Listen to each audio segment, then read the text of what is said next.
स्वामी समर्थांची प्रेरणादायी कथा। एक काळ होता, अक्कलकोट गावातील एक गरीब ब्राह्मण कुटुंब खूप संकटात होते। त्यांच्याकडे उत्पन्नाचे साधन नव्हते, संसार ओढाताणीत चालत होता। घरातील वृद्ध आई आजारी होती, लहान मुले उपाशी राहत, रोजचे 2 वेळचे जेवणही मोठ्या कष्टाने मिळत असे।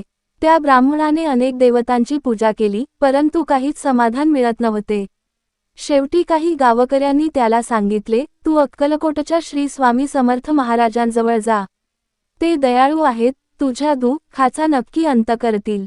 एक दिवस ब्राह्मण आपल्या आईला आणि मुलांना घरी ठेवून श्री स्वामी समर्थांच्या दर्शनासाठी गेला। त्याने स्वामींच्या चरणी मस्तक टेकवले आणि अश्रूंनी ओलावलेल्या डोळ्यांनी आपले सगळे हाल सांगितले।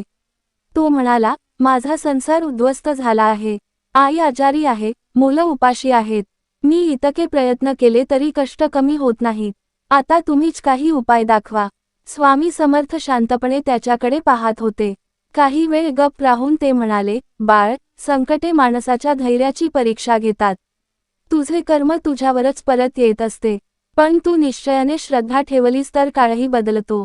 असे म्हणून स्वामींनी आपल्या बाजूला असलेल्या फुलांची एक माळ त्याला दिली आणि सांगितले, ही माळ आईच्या गळ्यात घाल आणि उद्या पहाटेपासून रामनामाचा जप सुरू कर। ब्राह्मण ते फूल घेऊन घरी परतला। त्याने आईला फुलांची माळ घातली आणि दुसऱ्या दिवशी पहाटेपासून संपूर्ण घरात रामनामाचा जप सुरू केला। पहिल्या दिवशीच आईला थोडे बरे वाटू लागले। पुढील काही दिवसांत तिची तब्येत सुधारली। काही दिवसांनी एक श्रीमंत जमीनदार त्यांच्या घरी आला।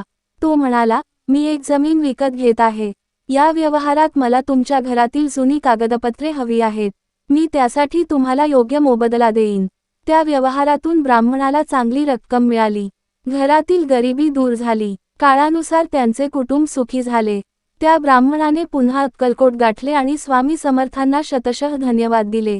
स्वामी हसत म्हणाले, बाळ, केवळ माझ्यावर नव्हे, स्वतःवरही विश्वास ठेव।